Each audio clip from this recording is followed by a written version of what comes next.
Yeah. That's correct. Okay. That's correct. Okay. For the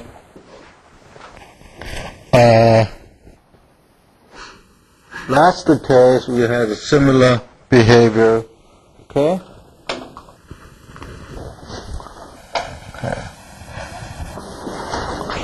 And those are when R equal to 1. Okay, the reason why I have been summarizing what we learned in this manner is just to demonstrate that this is one good way to summarize what we learned. Okay? So I ask you, all students, summarize what we learned as I showed you on the blackboard, whiteboard. Okay. And also we can see this by using the phaser.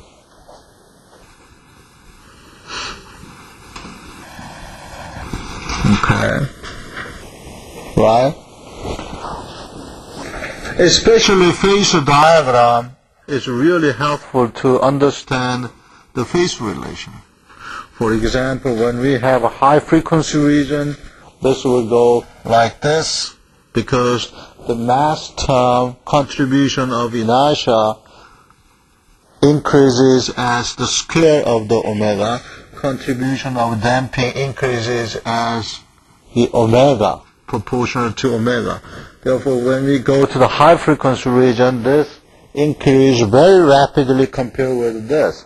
Therefore, the phase change approach to 180 degree.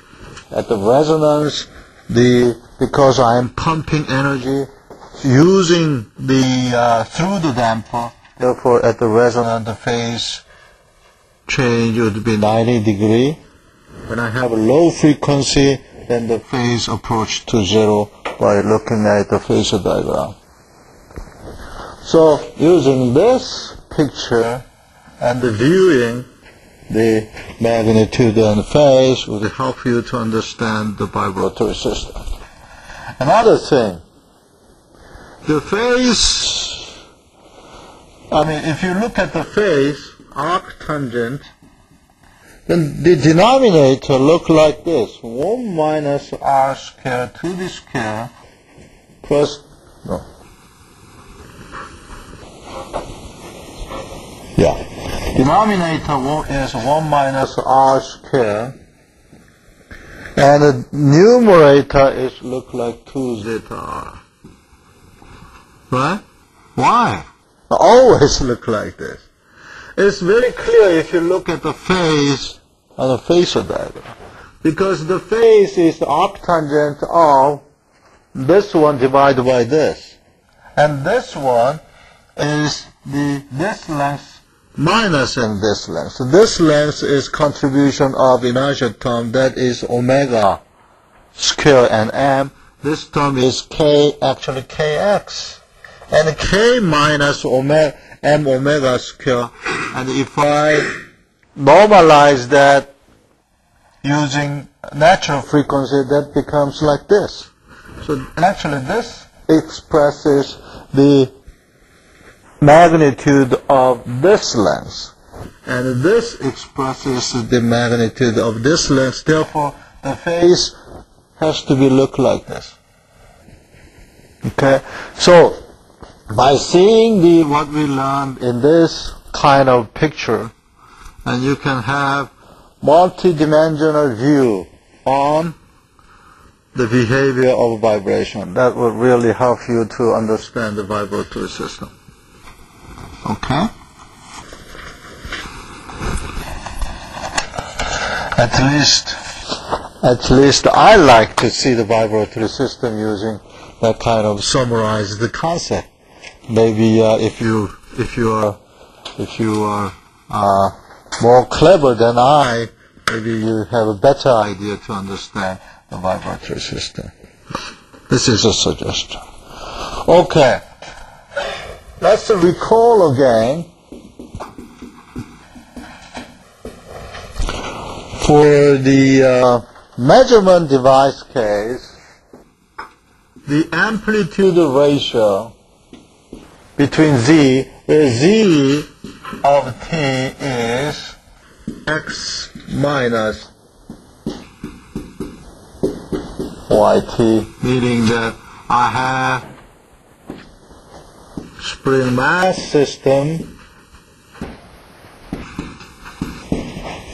and this is y, and this is x.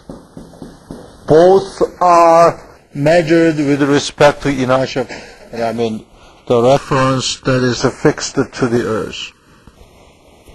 Okay, so this is the relative magnitude that I use to generate the voltage difference over here. And that look like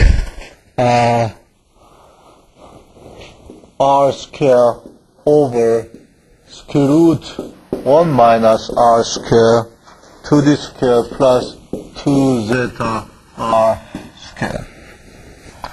Okay, and the phase difference between the excitation y and the response z is arctangent 1 minus r square 2 zeta r, as I implied over here. Okay? And if you draw this, z over r, y, this is magnitude. First, what if this, if we have a very big R, means that high frequency excitation compared with the natural frequency. Then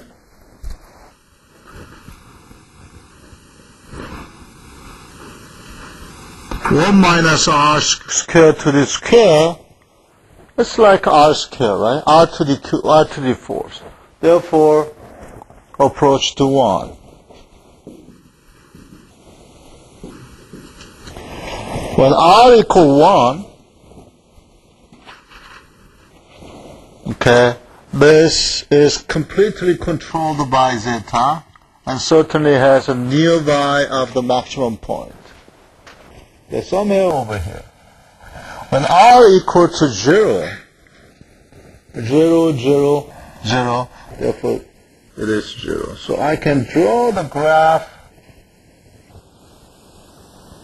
like this. Okay, if I increase the damping, the graph look like that.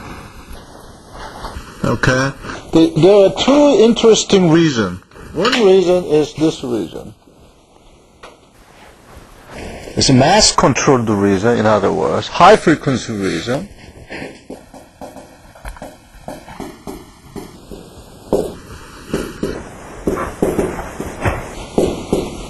Or we could say mass controlled reason.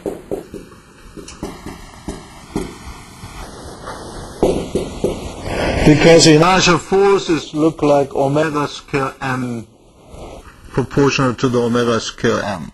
Right? This region, independent to the damping, the amplitude ratio approach to 1.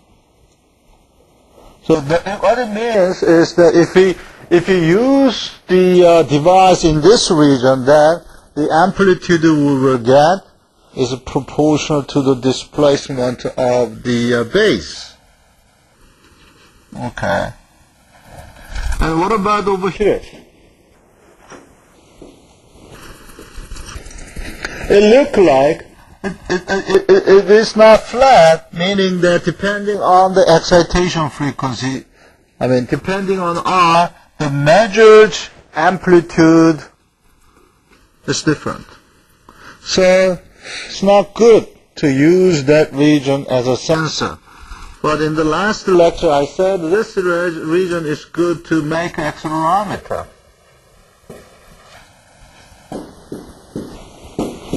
Why?